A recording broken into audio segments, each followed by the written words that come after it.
விவசாய பெருமக்கள் 60 ஆண்டு காலமாக இந்த மண்ணிலே போராடி இந்தியா விவசாயிகள் போராடி திட்டம் வெற்றி பெறுவது ரொம்ப குறைவான திட்டங்கள் மட்டும்தாங்க ஐயா. விரல் விட்டு எண்ணிடலாம். இன்னைக்கு இந்தியாவில் விவசாயிகள் தாமாக முன்னெடுத்து ஒரு போராட்ட களத்தை அமைதியான அறவழியிலே போராடி ஜனநாயக முறையிலே வெற்றி கண்டு இன்னைக்கு ஒரு திட்டத்தை முழுமைப்படுத்தி நீங்க விவசாய பெருமக்கள் நீங்கள் எல்லாம் அமர்ந்திருக்கிறீர்கள் என்றால் இந்தியாவில் இருக்கக்கூடிய எல்லா விவசாய பெருமக்களுக்கும் கூட ஒரு திட்டத்தை எப்படி போராடி வெற்றி காண்பது என்பதற்கு அத்திக்கடவு அவிநாசி திட்டத்தை பொறுத்தவரை அது ஒரு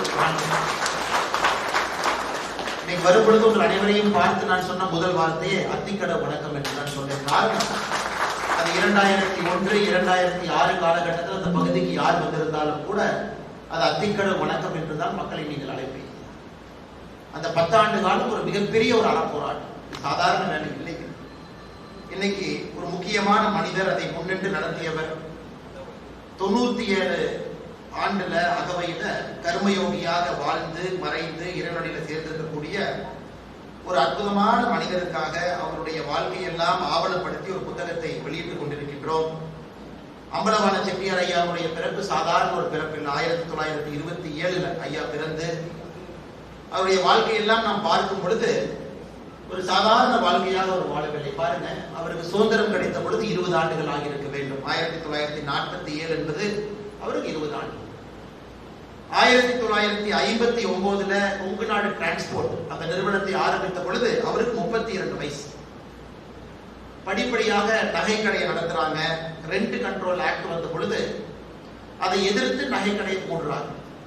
ஆனா குடும்பத்தில் இருக்கக்கூடிய உற்றார் உறவினர்கள் நடக்கக்கூடிய எல்லா சுபகாரியத்திற்கும் கூட மாங்கல்யம் என்பது இங்கிருந்து தான் ஐயா செஞ்சு கொடுக்குறாங்க. கொஞ்சம் கொஞ்சமா ஒரு வாழ்க்கையை பாருங்க. இந்த பஸ் கம்பெனியை கூட 1970-71 காலகட்டத்தில் எஃப்சி புதுப்பிப்பதற்கு, உரிமங்கள் புதுப்பிப்பதற்கு லஞ்சம் கேட்ட பொழுது அதையும் வேண்டாம் என்று நிறுத்தியவர் ஒரு காந்தியவாதி. உண்மையை சொல்ல வேண்டும் என்றால் ஒரு காந்தியவாதி.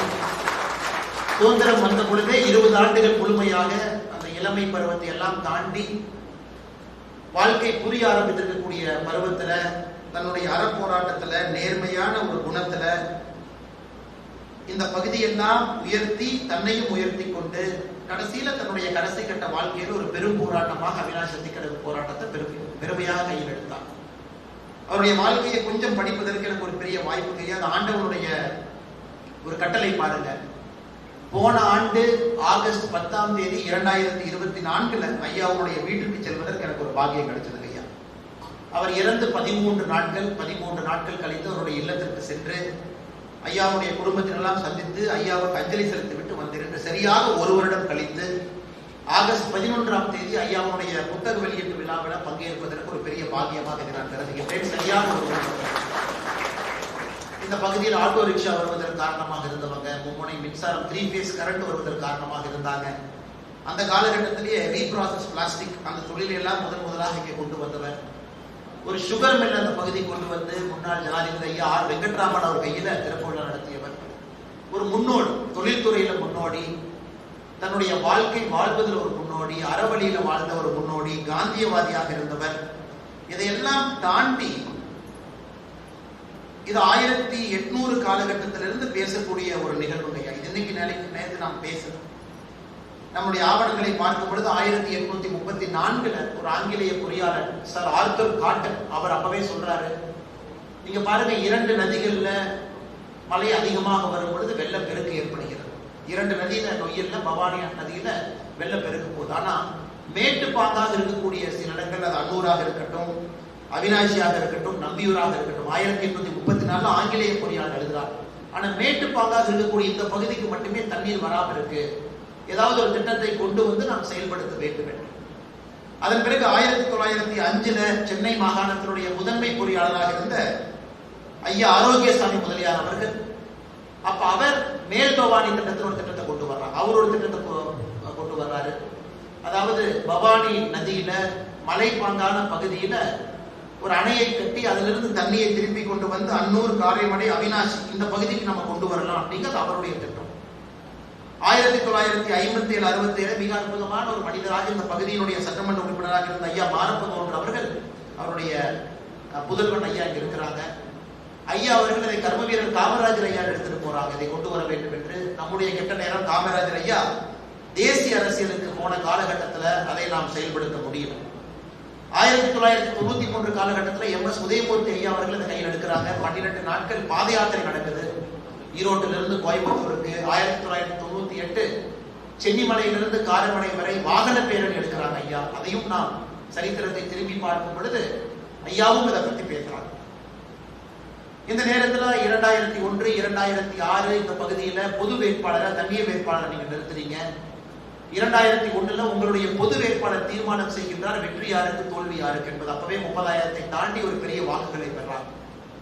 2006 மறுபடியும் ஒரு பொது வேட்பாளர். எந்த கட்சி இந்த திட்டத்தை நிறைவேற்றுறீங்களோ உங்களுக்கு எங்களுடைய வாக்கு என்பதற்காக 2006 மறுபடியும் ஒரு பொது வேட்பாளர்.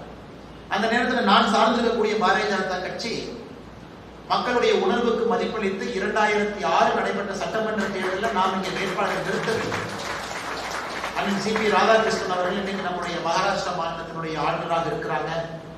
அண்ணன் அவர்களுக்கு மக்களுடைய உணர்வுக்கு மதிப்பளித்து ஒரு தேசிய கட்சி நாங்கள் வேட்பாளரை நிறுத்த மாட்டோம் என்று சொல்வதில் தேசிய கட்சியில பெரிய விஷயம் ஐயா. ஏன்னா இதே கட்சியில நானும் தலைவராக இருந்திருக்கிறேன், எனக்கு தெரியும் எவ்வளவு கடினமான விஷயம். அன்னைக்கு அண்ணன் CP ராதாகிருஷ்ணன் அவர்கள் இங்க இருக்கக்கூடிய தலைவர்கள் எல்லாம் இதை சாதித்து காட்டினார்கள். இந்த அறவரி போராட்டம் தொடர்ந்து நடந்து கொண்டே இருந்தது. இன்னும் காத்திருப்பு போராட்டம், 1000 பேருக்கு மொட்டையடிச்சு போராட்டம், வாகன பேரணி, கிட்டத்தட்ட 11 ஆண்டுகள் தீர்த்த காவடி யாத்திரை, அதையும் தீர்த்த கூட யாத்திரை, அதையும் தொடர்ந்து செய்து உச்சபட்சமாக 2016 பிப்ரவரி மாதம் 8ஆம் தேதி இந்திய மக்கள் எல்லாம் திரும்பி பார்த்தார்கள் அவினாசி பகுதியை நோக்கி, அத்திக்கடவு பகுதியை நோக்கி. இன்னொரு விவசாய பெருமக்கள் அறப்போராட்டத்தில் இப்படியும் போவாங்களா, சாகும் வரை உண்ணாவிரதம் என்பதை கையில் எடுப்பாங்களா? பிப்ரவரி 8ஆம் தேதி ஆரம்பித்து அது எத்தனை நாட்கள் ஆனாலும் நாங்கள் காத்திருப்போம் என்று விவசாய பெருமக்கள் ஆரம்பித்த உங்களுடைய போராட்டம், அன்றைக்கு இருந்த நம்முடைய முதலமைச்சர் புரட்சி தலைவி அம்மா ஜெயலலிதா அவர்கள் 19/2/2016 அதை நிறைவு கொண்டு வந்தாங்க.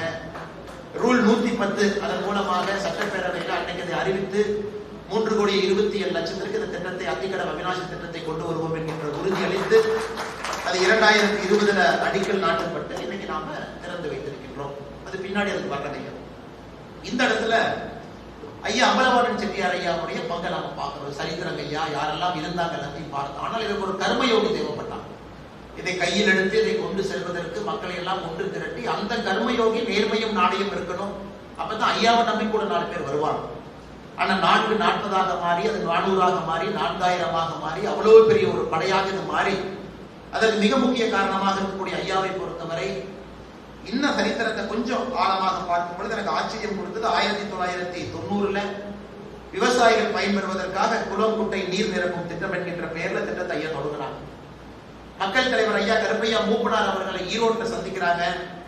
ஐயா மூப்பனார் அவர்கள் இந்த திட்டத்திற்கு அத்திக்கடவு அவினாசி திட்டம் என்கின்ற பெயர் வைக்கலாமே அப்படின்னு அவரும் ஐயாவுடைய மனதில் இது போடுறாங்க. கர்மயோகிகள் பெரிய மனிதர்கள் எல்லாம் அந்தந்த காலகட்டத்தில் சேர்ந்து 2014 அத்திக்கடவு அவினாசி திட்ட போராட்ட குழு கூட்டமைப்பாக தொடங்கி 2016 சாகும் வரை உண்ணாவிரதமாக மாறி இது மாறிச்சுங்க.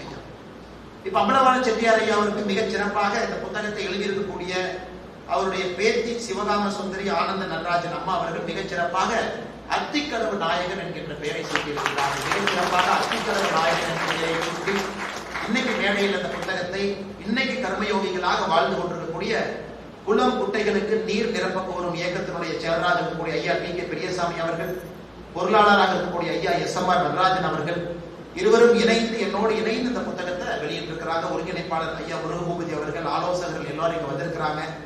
மிக முக்கியமாக குடும்பத்தினர் எல்லோரும் சேர்ந்து ஒற்றுமையாக இந்த நிகழ்வை நடத்தி காட்ட வேண்டும்.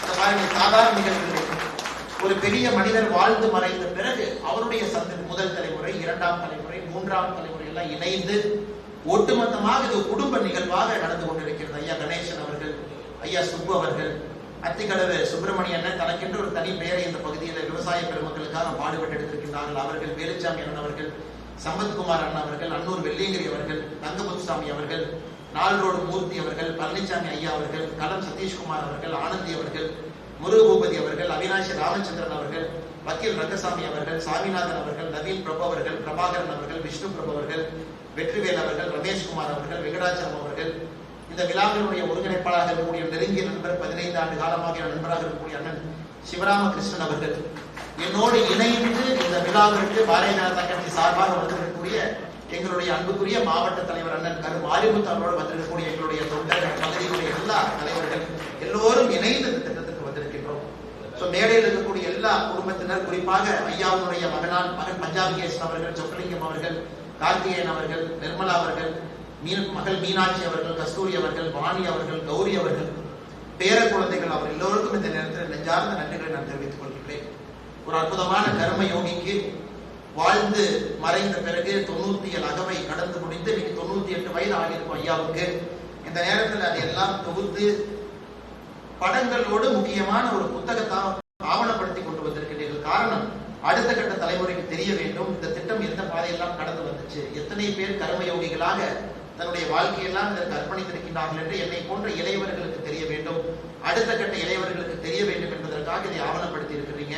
அதனால உங்களுக்கு எங்களுடைய பாராட்டுகளை நான் தெரிவித்துக் கொள்கின்றோம். சாதாரண வேலையில் நம்ம ஒரு ஆண்டு உங்களுடைய இல்லத்திலே சந்திக்கும் பொழுது இதை சொன்னீங்க.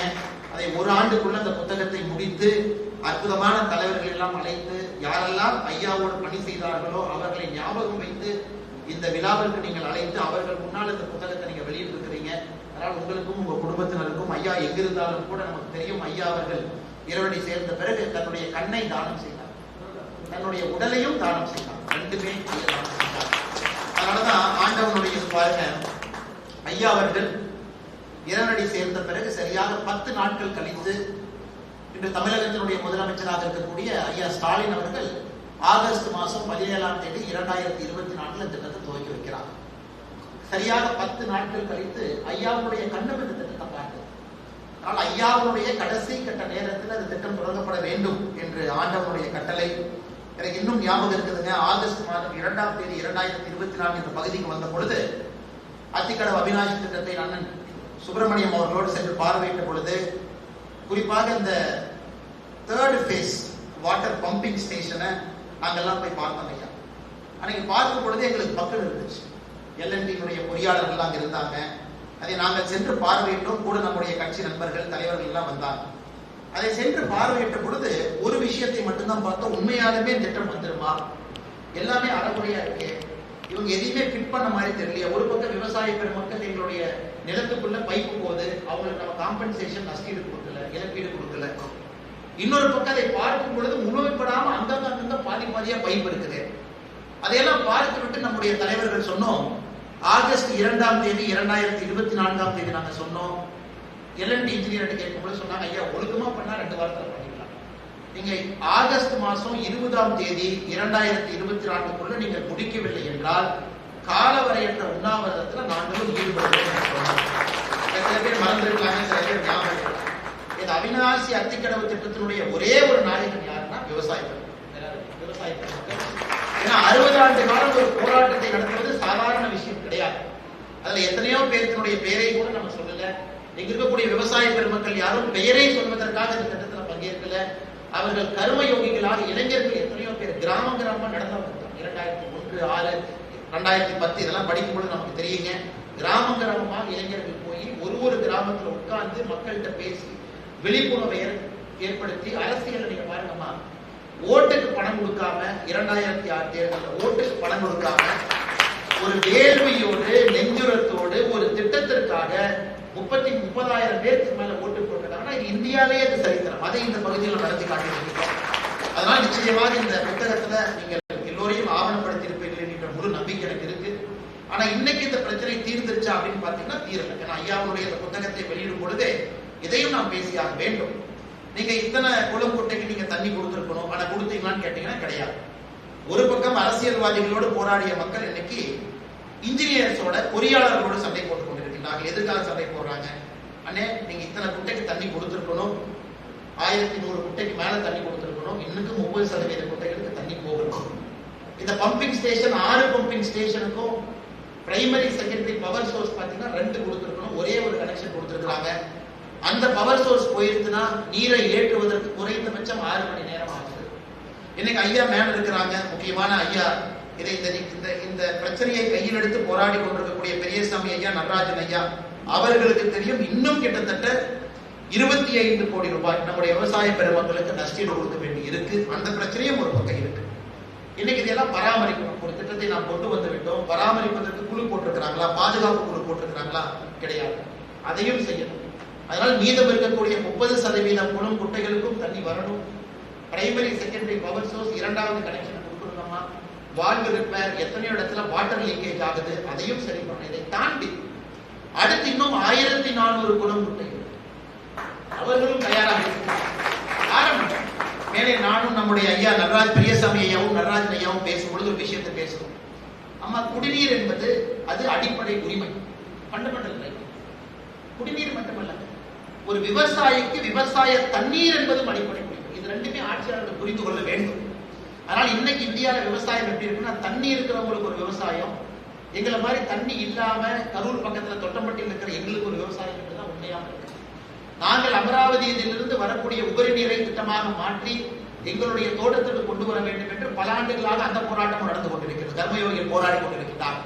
ஆனா இன்னைக்கு அடுத்து வரக்கூடிய ஆட்சி யாராக இருந்தாலும் கூட இது அரசியல் நிகழ்வு அல்ல, விவசாயத்தை மையப்படுத்தி அந்த ஆட்சி நடத்தப்பட வேண்டும். ஒரு விவசாயிக்கும் தண்ணீர் என்பது அடிப்படை உரிமையாக அரசாணையாக வெளியிட வேண்டும்.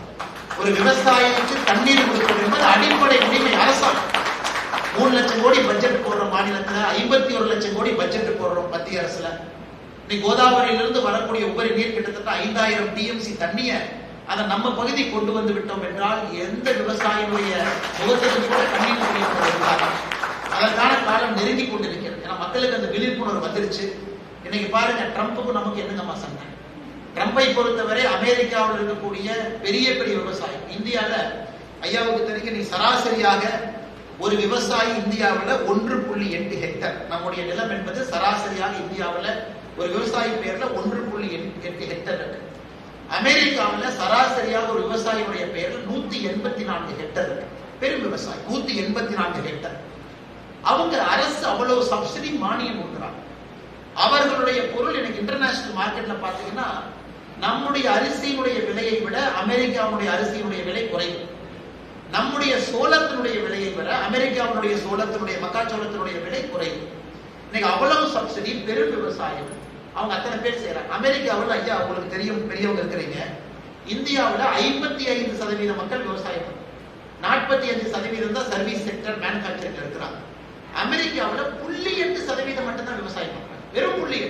1% அமெரிக்கா மக்கள் விவசாயிகள் கிடையாது, 0.8. ஆனா இங்கே 55% மக்கள். இன்னைக்கு ட்ரம்பினுடைய வேண்டுகோள் என்ன? அமெரிக்காவில் உற்பத்தி ஆகக்கூடிய எல்லா விவசாய பொருளுக்கும் எந்த விதமான வரியும் விதிக்காம உங்கள் நாட்டுக்குள்ள நீங்க அனுமதிங்க அப்படிங்கிறாங்க. அது ப்ராசஸ்டு ஃபுட் ஜிஎம்ஆ இருக்கட்டும், வேற ஏதாவது இருந்தாலும் இந்தியாவுக்குள்ள வரும். நம்முடைய பிரதமர் நரேந்திர மோடி அவர்கள் நாங்கள் விடமாட்டோம் என்பதில் உறுதியா இருக்கிறாங்க. நமக்கு என்ன பனிஷ்மெண்ட்? நீங்க விடமாட்டீங்க. எல்லா நாடுகளும் வந்தாங்க, எங்கிட்ட பேசினாங்க, எங்களை ஏதோ விட்டாங்க, ஒத்துக்கிட்டாங்க. 6% போட்டோம், 9% போட்டோம், பாகிஸ்தானுக்கு 19% போட்டோம், பங்களாதேஷுக்கு 19% போட்டோம், வியட்நாமுக்கு 17% போட்டோம். ஆனா எங்க பேச்சை கேட்க மாட்டீங்க. உங்களுக்கு 25%, உங்களுக்கு 25% வரி விதிக்கிறோம். இந்தியாவிலிருந்து எந்த பொருள் அமெரிக்காவுக்குள்ள வந்தாலும் 28%. அதோட நிறுத்தல. இன்னைக்கு இவ்வளவு மக்கள் நம்ம பெட்ரோல் டீசல் பயன்படுத்தலாம். நம்மை பொறுத்தவரை உலகத்துல எந்த நாடு நமக்கு பெட்ரோல் டீசல் கொஞ்சம் குறைவான விலையில கொடுக்குறாங்களோ அவங்ககிட்ட வாங்குறோம். ரஷ்யாட்ட இருந்து வாங்குறோம். நீ ரஷ்யாட்ட இருந்து பெட்ரோல் வாங்குற, அதற்கு ஒரு 25% வரி விதிப்பு. மொத்தமாக 50% இந்தியாவினுடைய வரியை விதித்திருக்கிறார். அதனால்தான் பிரதமர் அவர்கள் ஐயா MS சுவாமிநாதன் அவருடைய 100ஆண்டு விழாவில் புதுடெல்லியில 3 நாட்களுக்கு முன்பு பேசும்பொழுது பிரதமர் அவர்கள் ஒரே வார்த்தையை தான் பேசினாங்க. இதுவரை பிரதமர் அவர்கள் ட்ரம்பை எதிர்த்து பேசல, ஒரே வார்த்தையை பேசினாங்க. நான் என்னுடைய விவசாயிகளோடு என்றும் இருப்பேன். அது எந்த மாற்று கருத்தும் இல்லை. அதற்கான விலையை கொடுப்பதற்கு இந்த நாடு தயாராகும். இன்னைக்கு விவசாயிகளோடு நாம் நிற்பதற்காக, நிற்க வேண்டும் என்பதற்காக இந்த நாடு அடுத்த 6 மாதம் 1 வருட காலத்திற்கு ஒரு விலையை கொடுப்பதற்கு நாம் தயாராகி கொண்டிருக்கின்றோம். அப்ப என்னங்க? அப்ப விவசாயிகளை மையப்படுத்தி ஆட்சி நகரும் பொழுது விவசாயிகளுடைய கோரிக்கை நிறைவேற்றப்படும் என்பது என்னுடைய உறுதியான நம்பிக்கை. விவசாயிகளுக்காக ஒரு நாடு இருக்கிறது. ட்ரம்ப் கேட்கறது ஆரஞ்சு பழத்தை விடு, பையனை விடு, இதை விடு, அதை விடு, முட்டை விடுன்னு கேட்கிறோம். நாம் விடுவதற்கு தயாராக இல்லை. காரணம் நம்முடைய விவசாய பெருமக்களுக்கு பிரச்சனை. அதனால் என்னுடைய நம்பிக்கை அடுத்து வரக்கூடிய எல்லா பட்ஜெட்டிலுமே நம்முடைய மோடி அவர்களை நாம் புரிந்து கொண்டோம் என்றால் அது நிச்சயமாக விவசாயிகளை எப்படி ஊக்கப்படுத்தி கொண்டிருக்கிறார்களோ குறைந்தபட்சம் இன்னும் 5 மடங்கு ஊக்கப்படுத்துவார் என்பது என்னுடைய நம்பிக்கை. நிச்சயமாக நடக்கும். அன்னைக்கு இந்த இந்தியாவில் இருக்கக்கூடிய நதிகள் இணைப்புக்கான திட்டம், சில லட்சம் கோடிகள் தேவைப்படுகிறது. அது 2-3 பேஸ்ல பண்ணா முடிச்சிடலாங்கம்மா. அதுல பெரிதும் லாபம் வரக்கூடிய மாநிலமாக தமிழகம் இருக்கு. அங்கிருந்து வரக்கூடிய தண்ணி நமக்கு லாபமாக இருக்கும். அதுவும் நடத்தப்பட வேண்டும். அதே நேரத்தில் ஐயா அம்பலவாண செட்டியார் அவர்களை போன்ற ஒரு மனிதர்களுக்கு உயரிய கௌரவம் கிடைக்க வேண்டும். அதெல்லாம் எங்களை போன்ற மனிதர்களுடைய பொறுப்பு. அதற்காக நாங்கள் போராடுவோம் என்கின்ற வாக்குறுதியை கொடுத்து அத்திக்கடவு அவிநாசி திட்டம் முதல் திட்டத்தை உருப்படியாக முடித்துவிட்டு இன்னைக்கு சில நாட்களுக்கு முன்பு நடந்த பேச்சுவார்த்தை 7ஆம் தேதி நீங்க எல்லாம் பேச்சுவார்த்தை நடத்தினீங்க ஐயா. இன்னைக்கு மாநில அரசு சொல்லியிருக்கிறாங்க 22 ஆகஸ்ட் இந்த நாள் வரும் பொழுது முழுமையாக எல்லா குட்டைகளுக்கும் நாங்கள் தண்ணீர் அனுப்பியிருக்கோம். இப்ப இருந்து 11 நாள் முடியும் பொழுது. அதனால எங்களுடைய அரசுக்கு எங்களுடைய கோரிக்கை, இதுக்கு மேல விவசாயி சண்டை போட முடியாது. இதுக்கு மேல விவசாயி அழுவ முடியாது. இதுக்கு மேல விவசாயி ரோட்ல புரள முடியாது. இதற்கு மேல விவசாயி போராட்டம் பண்ண முடியாது. இருக்கக்கூடிய கண்ணீரை எல்லாம் விவசாயி இழந்தாச்சு. புதுசாக கண்ணீர் உற்பத்தி பண்ணணும். அதனால் நிச்சயமாக இவர்களுக்கு செவிமடுத்து ஆகஸ்ட் முடிவதற்கு முன்பு எல்லா குட்டைகளுக்கும் தண்ணீரும், இன்னைக்கு முதல்வர் அவர்கள் உடுமலைப்பேட்டில் அந்த பக்கத்தில் இருக்கிறாங்க, தேர்தலுக்கு முன்பு அத்திக்கடவு அவிநாசி திட்டம் 2ஐயும் அறிவிக்க வேண்டும் என்பது ஐயாவுடைய அந்த மேடையில் இந்த புத்தகத்தை வெளியிடும் பொழுது நாம் எல்லோரும் சேர்ந்து ஒரு கோரிக்கையாக வைப்போம். நம்ம கட்சி இருக்கு, இன்னைக்கு கூட்டணி கட்சியில் அனைத்து இந்திய அண்ணா திராவிட முன்னேற்ற கழகம் இருக்கு, அண்ணன் எடப்பாடி அவர்கள் தமிழ்நாடு முழுவதும் சுற்றுப்பயணத்தில் இருக்கிறாங்க. இதை நாம் நம்முடைய தேர்தல் முழக்கமாகவும் கையில் எடுப்போம். இன்னைக்கு ஆட்சி நாம் இல்லை, நாம் ஆட்சி வரும்பொழுது நாமும் முழக்கம் எடுப்போம். இதுக்கு மேல அரசியல் பேசினா தவறா போயிடுவது. அரசியல் இல்லாத ஒரு மேடை, எல்லோரும் வந்திருக்கின்றீர்கள். அதனால் நிச்சயமாக அத்திக்கடவு அவிநாசி திட்டம் 2 செயல்படுத்தப்பட வேண்டும். 1 முழுமைப்படுத்தப்பட வேண்டும். விவசாயிகளுக்கு மறுபடியும் முன்னுரிமை கொடுத்து தமிழகத்துல விவசாய பெருமக்கள் அடுத்த கட்டம் செல்ல வேண்டும். இன்னொரு பெரிய சந்தோஷமான விஷயம் பாருங்க, அண்ணன் சுப்பிரமணிய அவர்கள் இருக்கிறார். தேனியிலிருந்து நம்முடைய கருப்பையா, வாழை கருப்பையா அண்ணன் 4 நம்முடைய விவசாய பெருமக்கள் பாராளுமன்றத்துல பாரத பிரதமர் நரேந்திர மோடி ஐயாவை ஒரு 4 நாட்களுக்கு முன்பு சந்திச்சாங்க. ஒரு 25 நிமிடம் ஐயா நரேந்திர மோடி ஐயாவுக்கு 4 விவசாய பெருமக்களும் கோரிக்கை வச்சாங்க. ஒரு மகிழ்ச்சிகரமான செய்தி விரைவில் வர இருக்கு. இந்த 4 விவசாய பெருமக்களும் ஐயா மோடி அவர்களை பாராளுமன்றத்தில் சந்தித்து பேசியிருக்கிறாங்க. விரைவில் ஒரு அதிகாரப்பூர்வமான அறிவிப்பு வரட்டும். அது அதிகாரப்பூர்வமான அதிகாரிகள் அறிவிப்பாங்க. அதனால் நிச்சயமாக நம்முடைய கொங்கு பகுதிக்கு ஒரு மகிழ்ச்சிகரமான செய்தியும் காத்திருக்கு. அதுவும் நல்லபடியில அது முடியட்டும் என்ற எல்லாம் வல்ல இறைவனை இந்த நேரத்தில் வேண்டி வந்திருக்கக்கூடிய எல்லா பெரியவர்களுக்கு அவருடைய பாதத்தை தொட்டு வணங்கினுடைய வணக்கத்தை தெரிவித்துக் கொள்கின்றோம். காரணம், போராடினவங்க முகத்தை நாங்கள் பார்த்ததில்லை. இதற்காக எத்தனையோ பேர் இறந்து போய்விட்டார்கள். அவர்களுக்கும் நம்மால் அஞ்சலி செலுத்த முடியல. பெயர் தெரியாதவங்க எத்தனையோ பேர் இருக்கிறார். ஆனா இந்த மேடையில் நின்று கொண்டு அவருடைய பாதத்தை தொட்டு வணங்கி இதற்கு போராடி 60 ஆண்டு காலத்துல போராடி எல்லோருக்கும் நாங்கள் இந்த நேரத்திலே அவர்களுக்கு எங்களுடைய மரியாதை கலந்த வணக்கத்தையும் நன்றியும் ஐயாவுடைய புத்தக வெளியீடு நிகழ்வுகளை தெரிவித்துக் கொள்கின்றோம். வந்திருக்கக்கூடிய எல்லா அன்பு நண்பர்களுக்கும், விவசாய பெருமக்களுக்கும், மூத்தவர்களுக்கும், பத்திரிகை நண்பர்களுக்கும், பெரியோர்களுக்கும், மேடையில் இருக்கக்கூடிய ஆண்டோர்களுக்கும், சான்றோர்களுக்கும், விவசாய பெருமக்களுக்கும், குடும்பத்தினுடைய எல்லா உறுப்பினர்களுக்கும் 3வது தலைமுறை வரைக்கும் நீங்க வந்திருக்கிறீங்க. எல்லோருக்கும் இந்த நேரத்தில் நெஞ்சார்ந்த நன்றியை தெரிவித்துக் கொள்கின்றேன். இந்த புத்தகம் ஆவணப்படுத்த வேண்டிய புத்தகம் மட்டுமல்லங்க, தமிழ்நாட்டில் இருக்கக்கூடிய ஒரு அரசு பள்ளிக்கூடத்திற்கும் ஒரு தனியார் பள்ளிக்கூடத்திற்கும் இது போகணும், மக்கள் அதை படிக்கணும். அதையும் நாங்கள் எல்லாம் அதை செய்து காட்டுகின்றோம். ஒரு நூலகத்திற்கும் போகணும், அதையும் நாம் செய்து காட்டுவோம். நிச்சயமாக ஐயாவுடைய வாழ்க்கை ஆவணப்படுத்தப்பட வேண்டிய வாழ்க்கை. அதை செய்ததற்காக மறுபடியும் உங்களுக்கு நன்றி தெரிவித்து என்னுடைய உரையை வைத்துக் கொள்கின்றேன். நன்றி.